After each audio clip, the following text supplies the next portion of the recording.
Morning, great gardeners.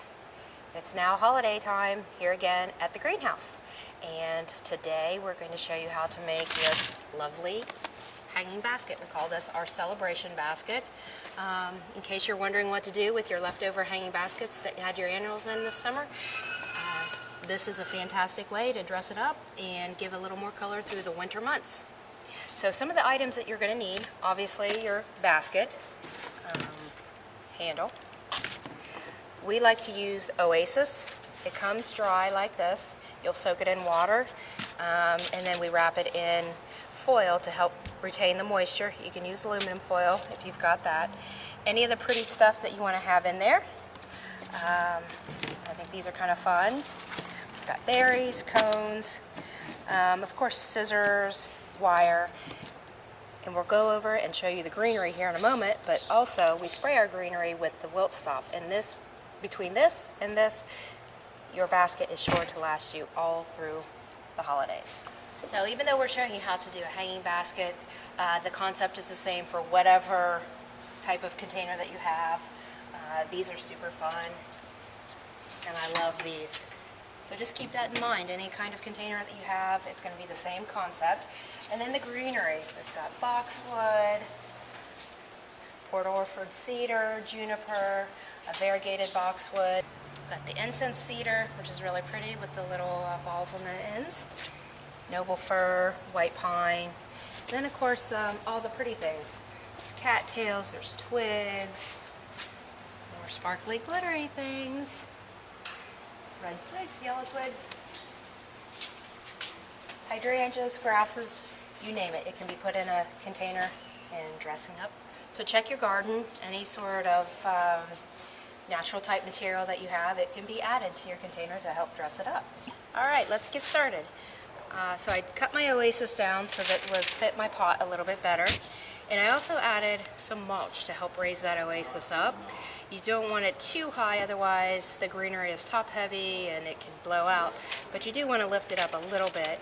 If you still have some soil left in your container from the summer, just leave a little bit in the bottom and that'll help raise it up. So we will wrap our wet Oasis. And you want to soak your Oasis at least for a couple hours. You want to make sure that it's sufficiently moist all the way down through the center. Just like wrapping a package.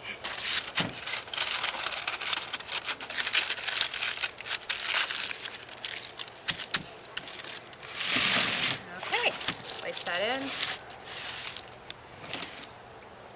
I like to go ahead and put the handles on the basket. For me, it's just a little easier to figure out the height.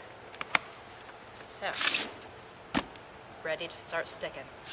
So your handy dandy pruners, start cutting and sticking. And there's really no right or wrong method to this. Just make sure that the greenery is in there firm.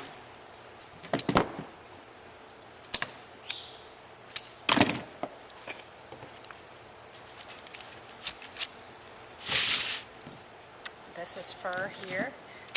Start adding a little white pine. You're just going to layer it as you go. I like to start in the middle and work my way down. I really like the cedar. It adds a nice soft texture. The variegated boxwood I like as well because it gives you a little bit of brightness in there. Okay, so finishing this up, adding a few more pieces.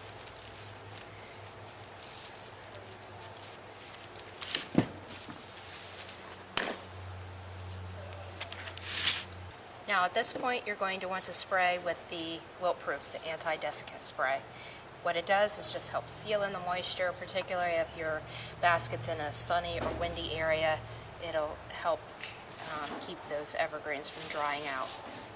Once you've sprayed your basket and let it dry for a little bit, you can start adding all the pretty fun stuff.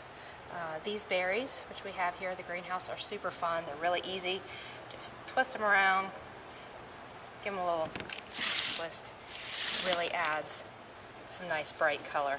We have these in red and also in burgundy.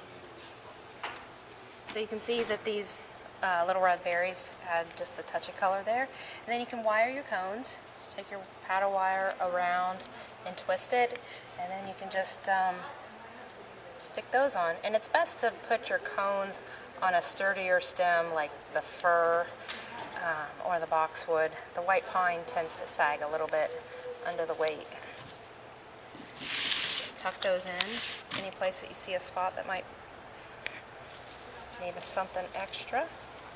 Okay, so we've got our cones in there, and then these guys, I think we'll add some extra pizzazz, especially with this fun ribbon.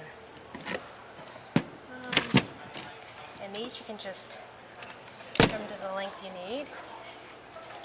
Stick them in there. Hitting myself in the head with it. There we go. Okay. Now you can make your bow. So to make your bow,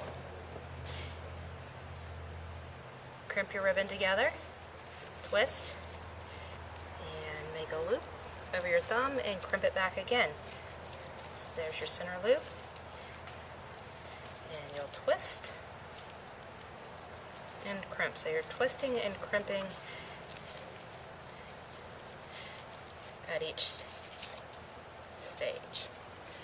I like to make my loops a bit bigger and then gradually taper them back down towards the end. And generally 6 loops on each side makes a really nice full bow.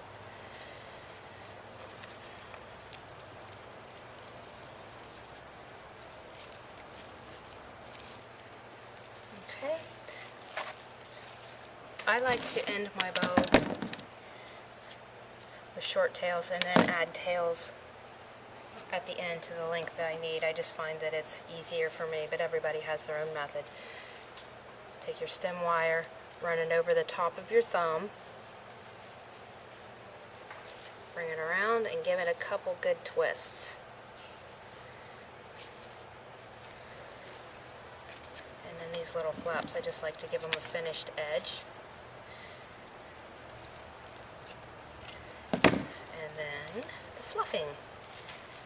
So you take one loop down, one loop up, leave one in the center, and you'll do this on both sides.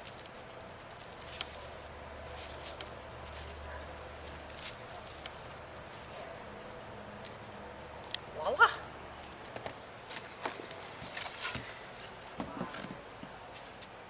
Put your tail, finish the edges.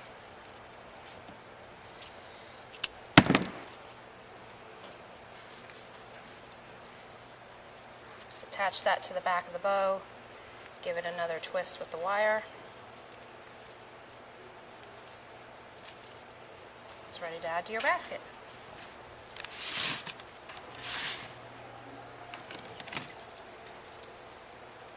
Depending on where you hang your basket might determine where you want your bow.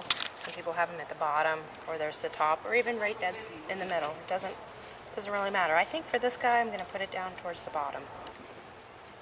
There you have it. One festive hanging basket.